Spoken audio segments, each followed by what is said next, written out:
ও বাবা, নতুন মাকে বলো না আমারে ওই মাছের পেটিটা দিতে, কাঁটাওয়ালা টুকরো আমি খেতে পারি না। বাবা আমার কথা শুনে নতুন মায়ের দিকে তাকিয়ে চুপ করে খেতে শুরু করলো। তা দেখে আমার আপা কানের কাছে মুখ নিয়ে আস্তে করে ধমক দিয়ে বলল, চুপ কর, তুই যা দিয়েছে তাই খা। বেশি কথা বললে আমাদের এই টুকরো খাওয়া বন্ধ করে দেবে।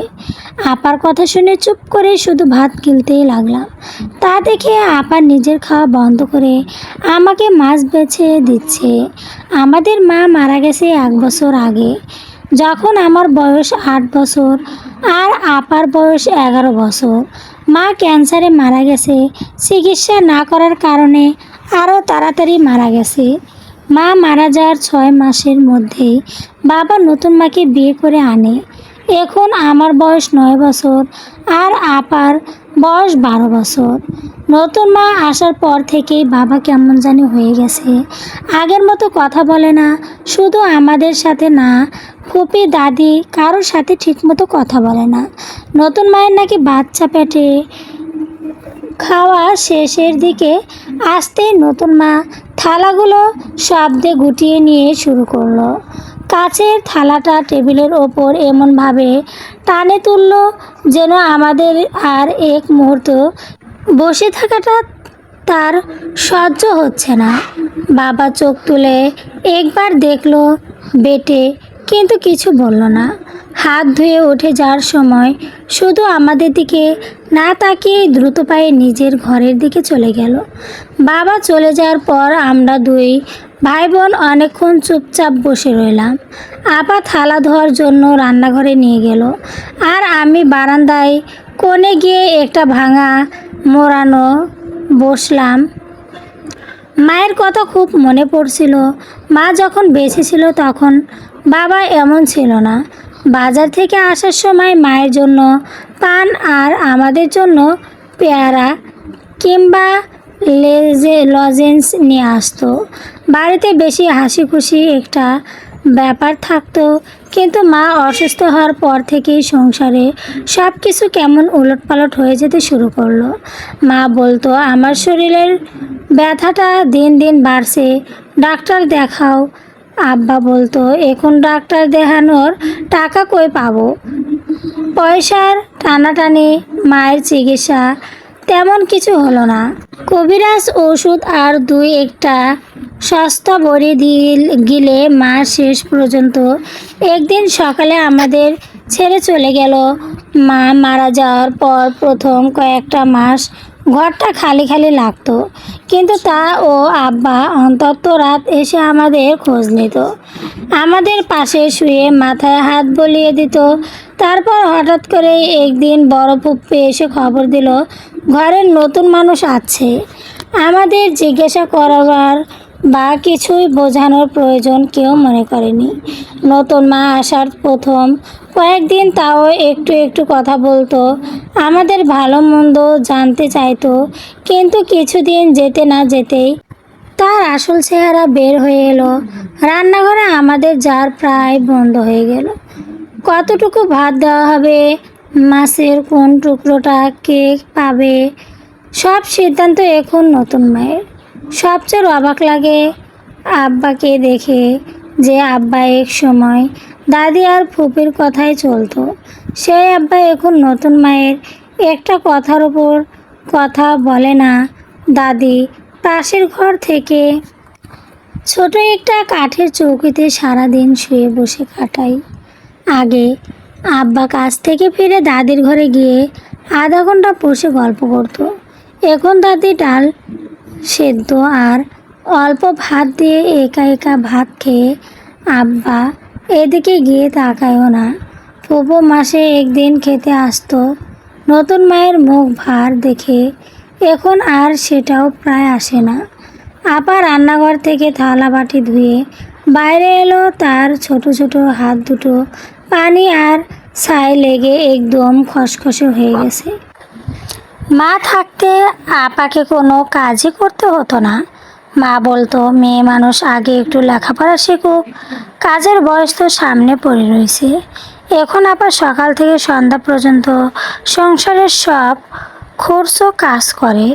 আপা আমার পাশে এসে মোড়ার ওপর একটু চেপে বসলো। আমার মাথায় চুল হাত বুলিয়ে দিয়ে ফিসফিস করে বলল, তোর খিদে পেয়েছে রে? আমি নিচের দিকে তাকিয়ে বললাম, না খিদে নেই। সত্যি বলতে কাটা ছেড়ে মাছ পেটিটা খেতে না পারার কষ্টটা যতটা ছিল তার চেয়েও বেশি কষ্ট হচ্ছিল বাবার চুপ করে থাকা দেখে। বাবা তো দেখেছো আমি কতবার মাছের কাঁটায় আটকে কেঁদে ফেলেছি। মা বেঁচে থাকলে আগে থেকে কাঁটা বেছে আমার পাতে দিত। আব্বা আজ একবার নতুন মাকে বলতে পারতো, ছোট মানুষ পেটিটা ওকে দাও, কিন্তু আব্বা মুখ নামিয়ে ভাত খেয়ে উঠে গেল। আপা একটা দীর্ঘশ্বাস ফেলে বলল, তুই এত কথা বলতে যাস কেন? নতুন মা তোকে এমনিতেই দেখতে পারে না, এখন আবার তার পেটের নতুন বাচ্চা আসবে, ওনার নতুন সংসার হবে। তুই আর আমি যদি ঝামেলা করি আমাদের বড় ফুপুর বাড়ি পাঠিয়ে দেবে। পাঠিয়ে দিক না আপা। আমি ফুপিয়ে উঠে বললাম, ফুপির বাড়ি গেলে অন্তত তোমায় এত কাজ করতেও হবে না।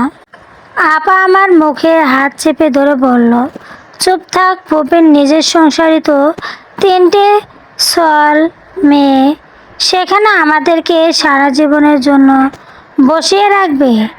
আমাদের এখানেই থাকতে হবে। তুই একটু চুপচাপ থাকবি, যাই দিন লক্ষ্মী ছেলের মতো খেয়ে নিবি। আমি তোকে বাকি কাটা বেছে দেব। সন্ধ্যা নেমে আছে, ঘরে আলো জ্বালানোর সময় হয়ে গেছে।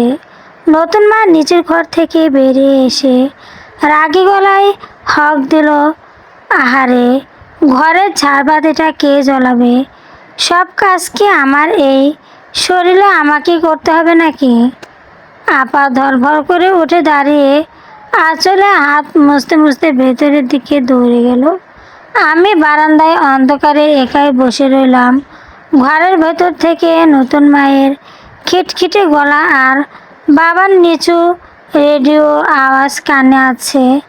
আমাদের অস্তিত্ব যেন এই সংসারে দিন দিন একটা প্রয়োজনই বোঝা হয়ে দাঁড়াচ্ছে। ঝাড়বাতিটা জ্বালিয়ে আপা যখন বারান্দায় ফিরে এলো তখন উঠানের অন্ধকার ঘনিয়ে এসেছে। নতুন মা নিজের ঘরের দরজাটা ভেজিয়ে দিল। আব্বা ভেতরে ঘরের নিচে গলায় রেডিও চালিয়ে আছে। সেই ঘরের আলোটুকু দরজার ফাঁক লেগে বাইরে এসে পড়ছে, কিন্তু আমাদের এই বারান্দা পর্যন্ত তা পৌঁছায় না। আমি তখন সেই ভাঙা মোড়ায় একভাবে বসেছিলাম, পেটটা জ্বলে জ্বলে পড়ছিস খিদায়, কিন্তু মুখ ফুটে কিছু বলার সাহস হচ্ছিল না। আপা আমার সামনে এসে হাঁটু গেড়ে বসলো, আঁচল দিয়ে আমার মুখটা মুছে দিয়ে আস্তে করে বলল, সুমন চল ভেতরে চল, চালের নিচে বসি। আমি আপার হাত ধরে উঠে দাঁড়ালাম। আমাদের থাকার ঘর বলতে রান্নাঘরের পেছনে ছোট চালের ঘরটা, সেখানে এক পাশ দুটো পুরনো খেতা আর একটা কাঠের সিন্দুক রাখা। মা বেঁচে থাকতে এই ঘরে অতিরিক্ত জিনিসপত্র রাখা হতো, এখন এটা আমাদের আসন্ন ঘরে ঢুকে আপা বেড়ার ফাঁকে রাখা দেশ লাইট দিয়ে মাটির কুপিটা জ্বালালো। কুপির হলুদ আলোয় ঘরের চারপাশটা একটু দেখা যেতে লাগলো। আপা সিন্দুকের পেছন থেকে একটা মাটির ভাঁজ বের করলো, তার ভিতরে থেকে কাপড়ের পাছন, অল্প কিছু শুকানো মুড়ি আর এক টুকরো গুড় বের করে আমার হাতে দিল। আমি অবাক হয়ে বললাম, এগুলো কোথায় পেলে আপা? আপা আমার মাথায় হাত বুলিয়ে বলল, দুপুরে লুকিয়ে রেখেছিলাম, আমি জানি রাতে তোর খিদে লাগবে, নে চিবিয়ে খা, পানি এনে দিচ্ছি। মুড়ি কটা মুখে দিয়ে যেন পেটের জ্বালা একটু কমলো। আপা গ্লাসে পানি এনে দিল। আপার দিকে তাকিয়ে বললাম, তুই কিছু খেতে না? আপা আপা গ্লাসটা নিতে নিতে বলল, আমার পেট ভরা আছে রে, দুপুরে বেশি করে খেয়েছিলাম। আমি জানি আপা মিথ্যা বলছে। দুপুরে নতুন মা যেটুকু ভাত দিয়েছিল তা এক মুঠোর বেশি ছিল না। কিন্তু আপার মুখের দিকে তাকিয়ে আর কিছু বলতে পারলাম না। 8 বছরের ছেলে হলেও আমি বুঝতে পারছিলাম আপা এই ঘরে আমার একমাত্র ডাল। পরের দিন সকালে পাখির ডাকে ঘুম ভাঙলো। ঘুম থেকে উঠেই দেখি আপা ঘরে নেই। বাইরে এসে দেখি আপা এর মধ্যেই দাদির ঘর গেছে। দাদির বিছানায় বসে কাশিছিল।